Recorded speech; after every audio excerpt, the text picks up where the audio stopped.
3 برس مکی دور کے اس نہج کے ہیں کہ ابھی کسی نے کسی پر ہاتھ نہیں اٹھایا، 3 برس، بلکہ حضور سے کہا گیا یا ایھا الذی نزل علیہ الذکر انک لمجنون، الفاظ بھی نقل کرتے ہوئے تھرتھری آتی ہے کہ کیا بیتی ہوگی قلب مبارک پر، اے وہ شخص جس پر یہ ذکر نازل ہوا ہے بقول اس کے ہم تو تمہیں پاگل سمجھتے ہیں۔ یہ سننا پڑا کہ نہیں؟ اسی طرح آتا ہے ساحر کذاب، جادوگر ہیں جھوٹے، کسی نے مجنون کہا، کسی نے پاگل کہا، کسی نے کہہ دیا یہ انہوں نے ایک اجمی غلام اپنے گھر میں بند کیا ہوا ہے، اس سے ڈکٹیشن لیتے ہیں، عالم و فاضل غلام ہے، اکتتبھا، اس سے ڈکٹیشن لیتے ہیں اور ہم پر دھونس جماتے ہیں کہ ہم پر وحی نازل ہوئی ہے۔ قرآن میں ہے، میں ساری چیزیں وہ کہہ رہا ہوں جو قرآن سے باہر سے کچھ نہیں کہہ رہا۔ یہ ساری باتیں کیا ہیں؟ وہ چٹکیوں میں اڑانے کی کوشش، پاگل ہیں، مجنون ہیں، آسیب زدہ ہیں۔ ایک عجیب واقعہ آتا ہے جس پر کہ کبھی سوچئے گا کہ حضور کے قلب پر کیا بیتی ہوگی۔ عتبہ ابن ربیعہ قریش کے بزرگوں میں سے، پھر یہ کہ ویسے نسبتاً شریف النفس انسان ہے، یہ وہ شخص ہے کہ جس نے بدر کی جنگ آخری وقت تک روکنے کی کوشش کی ہے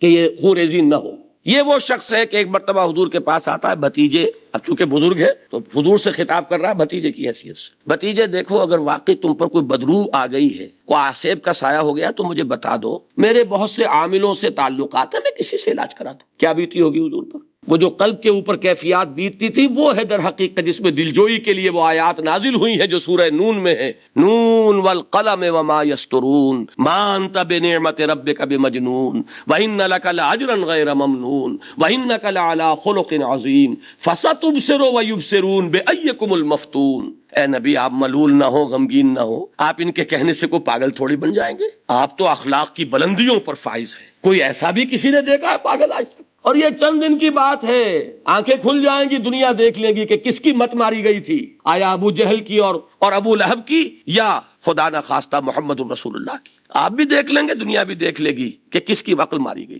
یہ حضور کو کیوں کہنے کی ضرورت پیش آ رہی؟ اس لیے کہ طبیعت پر ملال ہے، غم ہے۔ وَلَقَدْ نَعْلَمُ أَنَّكَ يَضِيقُ صَدْرُكَ بِمَا يَقُولُونَ، اے نبی ہمیں خوب معلوم ہے کہ جو کچھ لوگ کہتے ہیں اسے آپ کے سینہ بھنچتا ہے، آپ کو غم پہنچتا ہے۔ تو بہرحال پہلا دور جو پرسیکیوشن کا ہے وہ زبان سے پرسیکیوشن، ابھی ہاتھ نہیں اٹھا، دست درازی نہیں ہوئی، لیکن زبان سے چٹکیوں میں اڑانے کی کوشش ہوئی۔ اور اس دور میں ابھی ہمیں کوئی سراغ نہیں ملتا کہ دوسرے صحابہ پر بھی کوئی زیادتی ہوئی ہو، لیکن سن 3 میں حکم آ گیا حضور کو فَاصْدَعْ بِمَا تُؤْمَرْ، اے نبی اب ڈنکے کی چوٹ اپنی دعوت کا اعلان کیجئے، علل اعلان اپنی بات پیش کیجئے۔ کوہ صفا پر کھڑے ہو کر جب آپ نے پہلا وعظ فرمایا ہے، اب وہ بات جو ہے ایک بڑے سطح پر سامنے آئی اور لوگوں کی آنکھیں کھلی کہ جسے ہم سمجھے تھے مشت غبار، یہ تو ایک آندھی بن گئی۔ لہذا اب انہیں ہوش آئی کہ سنبھالو، گارڈ اپ یور لائنس، اپنی ہمتوں کو مجتمع کرو اور اس دعوت کا راستہ روکو۔